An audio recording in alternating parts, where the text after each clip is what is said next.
Hello, everyone, and congratulations to the class of 2020, as well as your parents, your teachers, and everyone who helped you get to this day. I never imagined I'd be giving a commencement speech with no live audience from my backyard, but it's giving me a much deeper understanding for what our YouTube creators go through. And I certainly never thought I'd be sharing a virtual stage with a former president, a first lady, a Lady Gaga, and a Queen Bee, not to mention BTS. I don't think this is the graduation ceremony any of you imagine. At a time when you should be celebrating all the knowledge you've gained, you may be grieving what you've lost. The moves you planned, the jobs you earned, and the experiences you were looking forward to. In bleak moments like these, it can be difficult to find hope. So let me skip right to the end and tell you what happens. You will prevail. That's not really the end of the speech, so don't get too excited. The reason I know you'll prevail is because so many others have done it before you.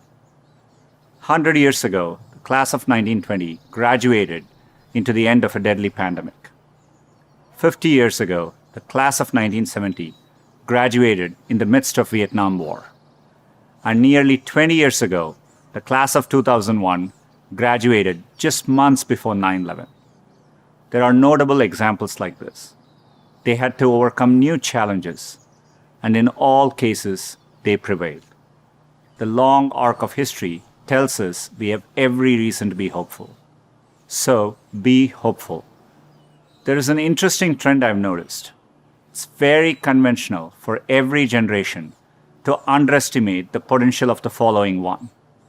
It's because they don't realize that the progress of one generation becomes the foundational premise for the next. And it takes a new set of people to come along and realize all the possibilities. I grew up without much access to technology. We didn't get our first telephone till I was 10. I didn't have regular access to a computer until I came to America for graduate school. Under television, when we finally got one, only had one channel. So imagine how awestruck I am today to be speaking to you on a platform that has millions of channels. By contrast, you grew up with computers of all shapes and sizes. The ability to ask a computer anything, anywhere, the very thing I've spent my last decade working on, is not amazing to you. That's okay. It doesn't make me feel bad. It makes me hopeful. There are probably things about technology that frustrate you and make you impatient. Don't lose that impatience. It'll create the next technology revolution and enable you to build things my generation could never dream of.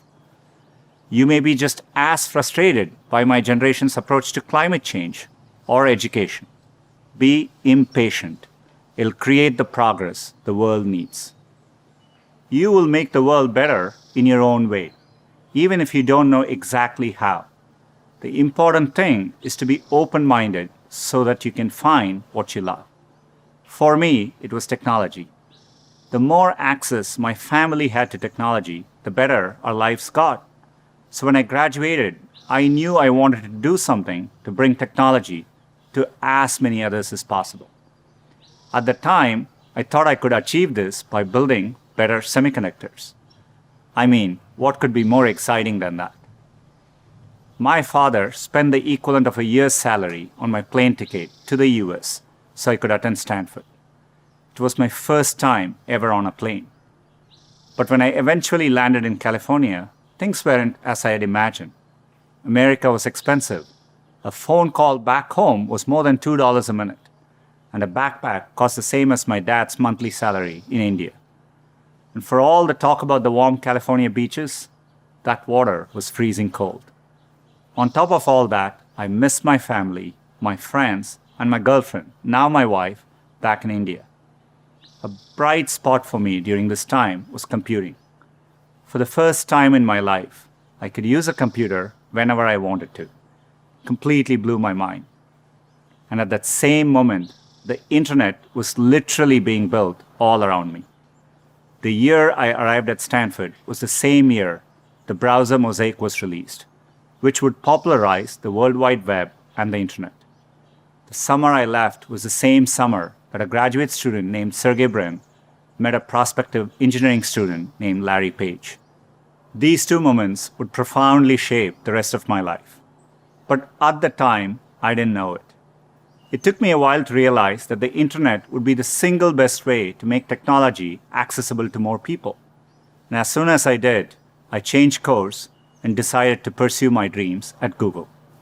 Inspired by the wonder that first browser created in me, I led the effort to launch one called Chrome in 2009 and drove the effort to help Google develop affordable laptops and phones so that a student growing up in any neighborhood or village in any part of the world could have the same access to information as all of you. Had I stayed the course in graduate school, I'd probably have a PhD today, which would have made my parents really proud, but I might have missed the opportunity to bring the benefits of technology to so many others. And I certainly wouldn't be standing here speaking to you as Google's CEO.